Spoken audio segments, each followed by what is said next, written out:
Welcome to the thrilling world of the flying runner, brought to you by the Marathon Mates.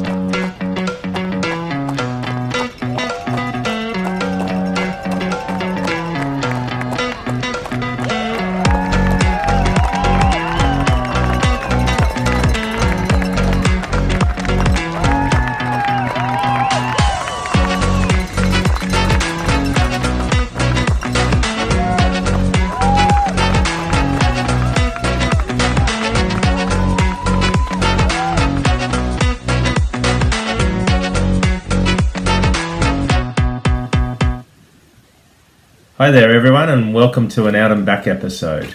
This week Tara and I are packing up our bags and about to get ready to fly out to Boston. For those who've been listening to our podcast for quite some time, you've heard about our journey, but we wanted to share with you before we fly out our training plan and what we went through in order to get to this point where we're ready to fly out on the plane. So let's start with it, I guess. Prior to starting our training plan, we had a very quiet December, didn't we, Tara? We did. We actually took all of December off running. We took it really, really easy. We did do park runs at a very gentle pace, but we didn't really do a lot of running just because we wanted to give our bodies a break and let it go down to where it needs to be.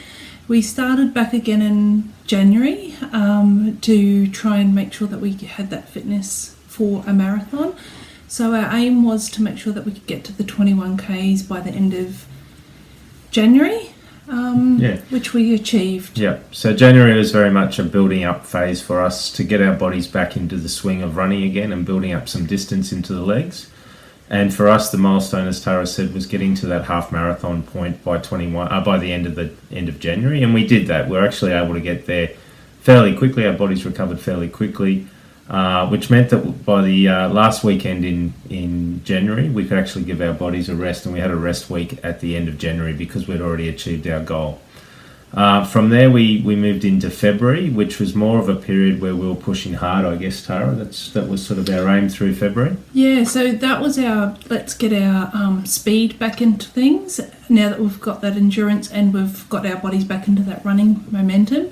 It was more about getting some speed back into us and also getting that endurance so that we could actually maintain our distance without injuring ourselves as well. So we did a lot of strength work and all of that as well. We incorporated a lot more of that sort of stuff into it. Yeah, so again, our goal for the end of February was to achieve 27 kilometres in our long runs and hold that distance during February, which is what we were able to achieve. We actually got up to 28 kilometres looking at our distances here, 28 kilometres by the end of February. And again, we achieved it about a week earlier than we expected to. Our bodies were feeling good and we were able to cope with the extra endurance and work in our bodies so that the last week of February became a rest week for us as well. So again, listening to the bodies, but also just giving ourselves a bit of a reward for hitting our target.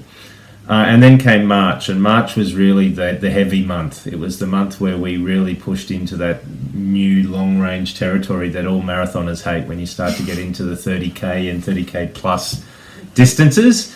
And again, our aim for March was to get it up to about 32 kilometres by the end of March and hold it there. Now, for our regular listeners, you've heard me speak in the past that we like to build up in intervals of 3 kilometres for distances. So we'd go from 21 to 24, hold it there for a week or two, and then move to 27. From 27, we'd move to 30, and from 30, we moved to 32 after holding things for a couple of weeks. So how did we go in March, Tara? So March is always, that period of our training is always the period where I sit there and go, why am I doing marathon training? Because it gets to that point where you're actually really pushing hard. Your body is fatigued from the running and the training that you've already done, but you're actually getting up and you're doing these continuous long runs. So it works really well, but you are really, really tired. So I think we got our goal of, by the looks of this, we got it by probably mid-March of that 32 Ks, which was really, really good so that I could start tapering it back. So we brought it back to about 25 Ks by the end of March so that our taper just a little bit earlier than it normally would. So it was a week earlier than what we normally would, just so that we had that rest time, because Boston is very hilly and I didn't want to make my body any more tired than it needed to be. But in March as well, the hills that we do are at the end of or midway through our long runs. So they are actually quite challenging. You're already tired. Usually it's hilly and it's windy. Where we run is quite a windy area, and this year has been rainy as well, so it's been a bit weird. I'm pretty impressed with how we went for March. Yeah. I do know that now that we're into April, we've tapered all the way back again, and our park runs are just so easy. We're sitting there having a good old cruise along and having a chat to each other while we're doing them. Yeah. So without effort, which is nice. So I'll talk about taper in a second, but I guess that's sort of our long run philosophy. And I guess the other training we do is also a lot of midweek training. So generally, and we've talked about this before on the podcast as well, but we do the long runs on the Sundays, which means Monday is generally a rest and recovery day. We do a stretch session and sometimes a bit of strength work in there, depending on how the body's feeling. Then we start to ramp up the week a little bit. Tuesday becomes an easy day. We'll either walk on the treadmill or we'll go for a very light run on the treadmill. Wednesday's our speed session each week. We generally try to knock out 6 or 7 kilometres at a fast pace on the treadmill. Thursday's generally a rest day for most of the times. And then Fridays are our hill runs. And we live in an area where we do a hilly loop around our area. Again, back in January, it was a very easy effort for us to run the hills, run the flats and walk the hills. And then over time, as we built up through February, it became more about let's just run the flats and run the hills.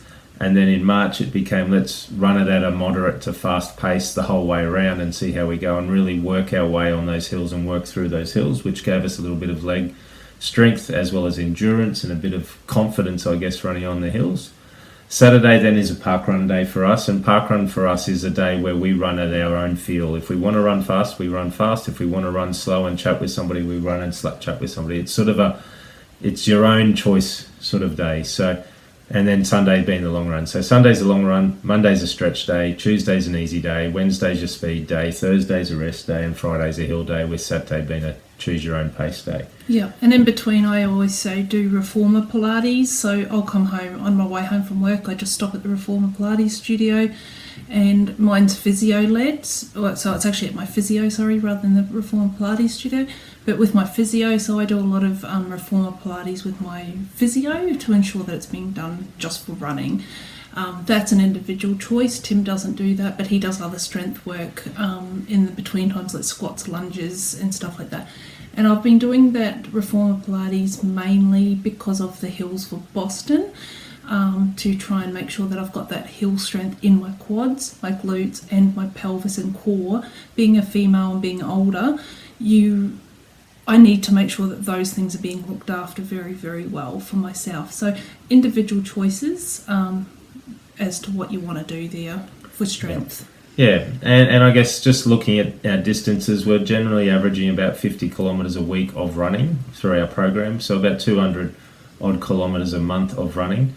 And, with a bit of tempo, a bit of speed, bit of slow and easy running thrown in through each of those weeks of that 50 kilometres, it's really given us the confidence now to go into Boston feeling pretty good. We're ready to go. I think the taper's been excellent. We've talked about the taper on our previous episodes on the Flying Runner, and we're ready to go. We're excited. We can't wait to get on that plane very soon and get over to Boston and feel the vibe that's in Boston. Apparently it is just awesome, listening to the likes of Robert Wang and Tony and Sharon and other of our marathon mates that have been over there before. And Lucia's already on her way over, who you will remember from another podcast. They're on Disney one. Yeah, they're on Disney one, and Steve and Kim Tudgeman as well have given us lots of tips, which is great. So we're really looking forward to it.